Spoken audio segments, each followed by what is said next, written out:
Good morning. Hi kids, this is Teacher Niva.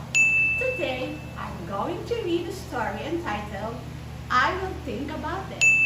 And as you read and listen to the story, try to get the moral of it.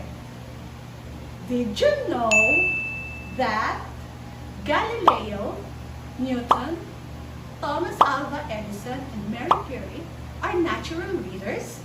And they are inquisitive. Their inventions make our life comfortable. And the story goes like this. I will think about it.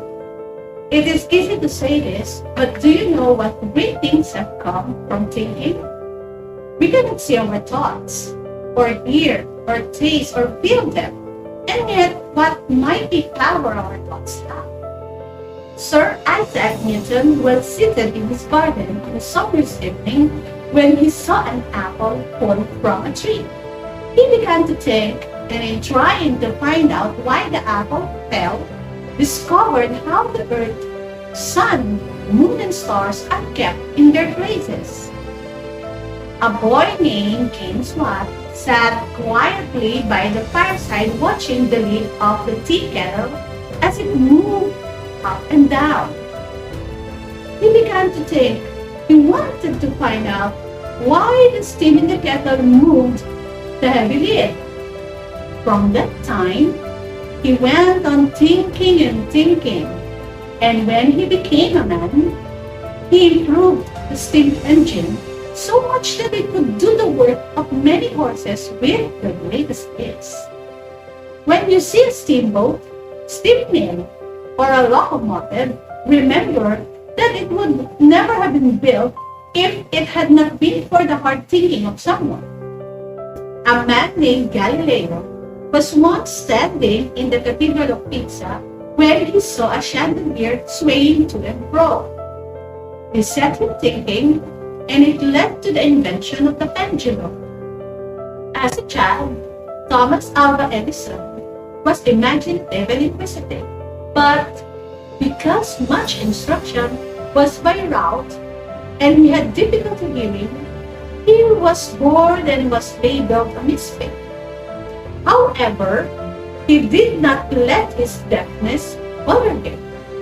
To compensate, he became an avid and omnivorous reader.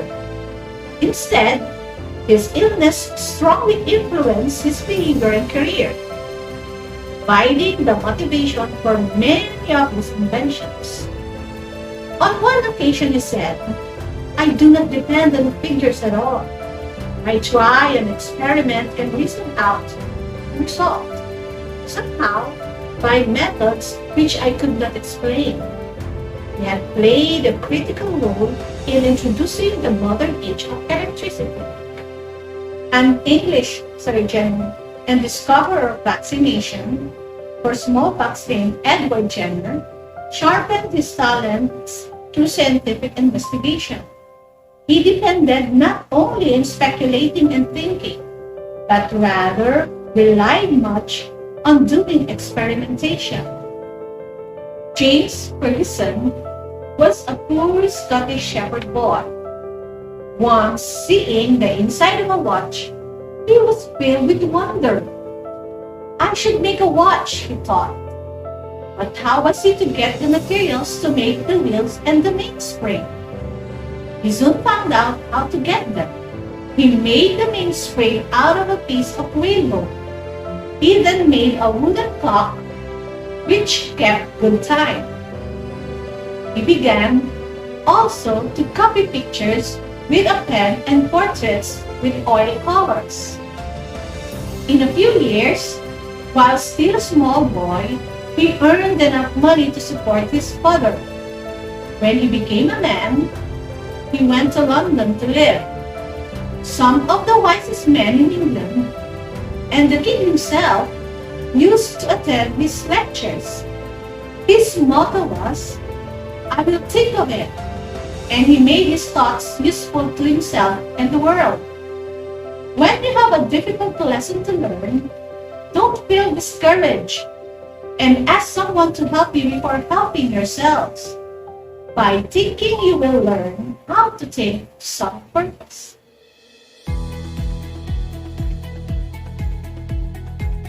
As you can see, it is important to try a challenge at home, like the scientist mentioned in the story. Persistence is important. Hope you enjoyed the story. See you next time. Bye, kids!